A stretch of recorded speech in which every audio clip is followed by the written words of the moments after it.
কি ছিল পীড়িতের বেড়া লেচুর বাগানে কমলার বাতাসে শৈব কমলার বাতাসে উনা লাগাইলাম একটা বিড়ি খামু প্লেস পাইতাছি না ম্যাচও পাইতাছি না কেটা এই চালনিটা কেটাই নাই তাফালিং ভাই চিনি না তো এলাকায় মনে নতুন হইব ডাক দিমু না থাক বাদ দে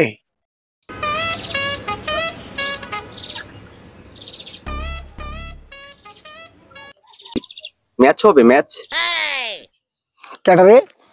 এই এদিকে এই তোর বাড়ি কই চশমা গল বুঝলাম না ভাই আপনি এরকম করতেছেন কেন ভাই এই এটা তো ফাজিল গুনগানকার আজব ভাই ও তো বেয়াদবি করছে এই জুতা কোন জুতো গল বুঝলাম না জুতো গল আজব জুতা খুলতেছেন কেন খোল না তুই কি বিয়া দিব করছে হ্যাঁ বেয়াদবি করছে যা নেক্সট ইয়ারে আমি আবি না যা একদম সোজা যা যাও এদিকে যা ফাজিল গুনগানকার ফাজিল ম্যাচ চাই তখন আমি দেখে নমু আমি এলাকা জামাই ছিলাম আমি ডাবলু বাইরে আয়া তো পরে বিচারটা আমার জুতা চশমা রাখতো